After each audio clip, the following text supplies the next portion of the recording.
Goeiemôre, good morning. Daar's natuurlik nog baie om na uit te sien saam met ons vanmôre. Ons gesels onder andere ballet, trampolien, spring, aftreebeplanning en natuurlik kyk ons uit vir die heerlike musiek, maar vir eers gaan ons voort met ons oggendpraatjies. Nou ja, as jy gedink het diamante is skaars, wag tot jy hoor wat in die see aangaan, want ons gaan nou so 'n bietjie oor perlemoen gesels. Okay, vertel. Goed, so die polisie in die Wes-Kaap het nog 'n groot deurbraak gemaak, toe hulle 6400 eenhede perlemoen ter waarde van sowat 3,52 miljoen rand in Primrose Park ontdek het. Twee buitelanders is in hegtenis geneem en sal nou in die Athlone Landdroshof verskyn. Die deurbraak vorm deel van operasie Lockdown 3, wat daarop gemik is om groot stropery-netwerke in die Wes-Kaap te ontbloot. Dit volg op 'n beslaglegging in September, toe die polisie in Rossendale 'n vragmotor met meer as 13,000 eenhede perlemoen ter waarde van 3,3 miljoen rand onderskep het. Nou, te midde van toenemende kommer oor onwettige oeste, het die minister van Bosbou, Visserye en die Omgewing, Dion George, 'n beroep gedoen vir 'n wetenskaplike en verantwoordelike benadering om die sektor te herstel. Hy het Vrydag sowat 150 appelle van vissers afgehandel, wat vrystellings ingevolge die wet op lewende marine aangevra het en gesê dat die proses noodsaaklik is vir billikheid, volhoubaarheid en aanspreeklikheid.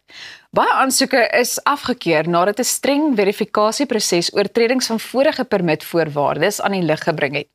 Nou, sedert perlemoenregte in 2014 na die staat teruggekeer het die regering jaarlikse vrystellings toegestaan om 'n volledige stilstand in die visserysektor te voorkom.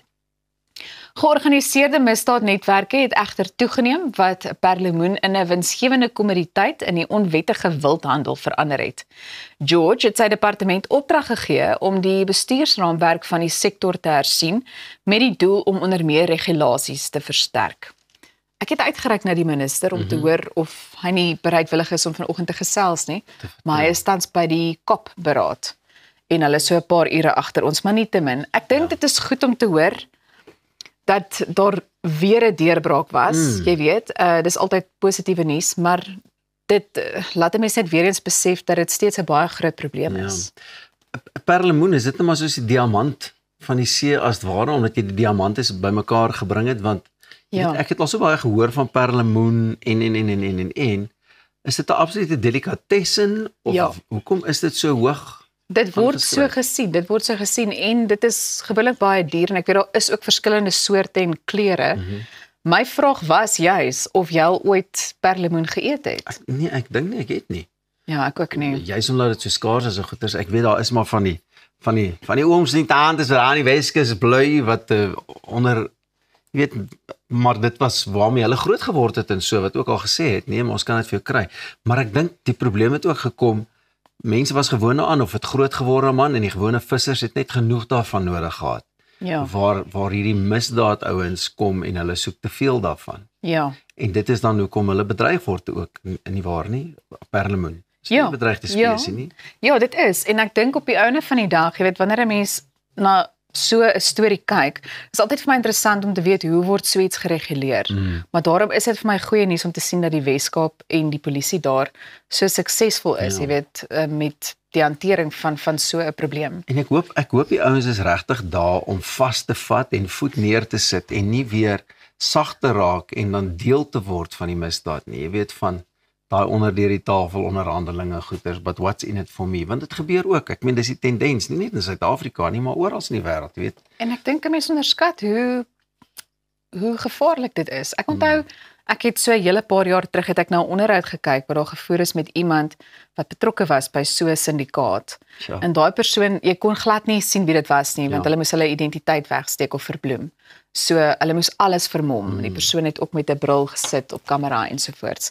So ek dink dit is werklik dit is. Maar wat is die getalle wat jy daar genoem het? Dis is tonne, nê, of ons kan vinnig weer daarna kyk. So die jongste deurbraak, hulle het 6400 eenhede perlemoen ter waarde van sowat 3,52 miljoen rand. Jy sien dit gee vir jou 'n idee. Dit gee vir jou 'n idee. 'n Mens kan dit maar vergelyk met diamante, nê.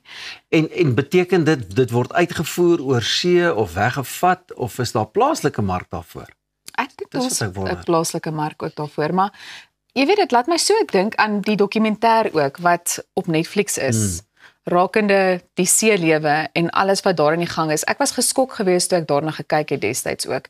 Want ek meen op die einde van die dag kan 'n mens nie glo dat mense van ander lande hier in ons waters dan nou besig is en besig is om die seelewe ook uit te rooi in daai opsig nie. Dis baie hartseer. Ja, ek meen nou vat nou die perlemoen, maar as jy ook hoor van die groot vis-trawlers soos wat hulle dit noem, met hierdie reuse nette en hulle die vis skep. Ek weet is dit ook iewers in China of oorsee, een van daai oosterse lande of iets wat hulle mos die dolfyne so jag in een van daai baie wat die ouens ook nogal baie teen dit opstaan. Ja, en die ander ding is ek weet ook dat die dolfyne partykeer aan die kortste end trek na aanleiding van die mark wat daar bestaan vir tuna. Ek dink dit is juist iets wat in daai dokumentêr aan die lig gekom het.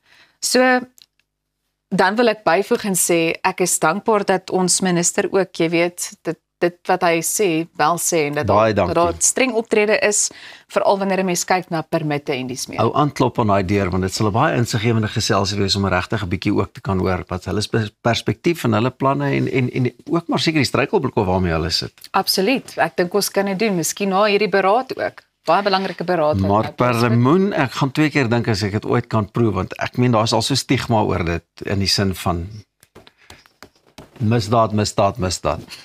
Ja, aan al die dansers, julle kan julle ore spits, want net hierna gesels ons oor die American Academy of Ballet Performance Awards competition. Bly net waar jy is.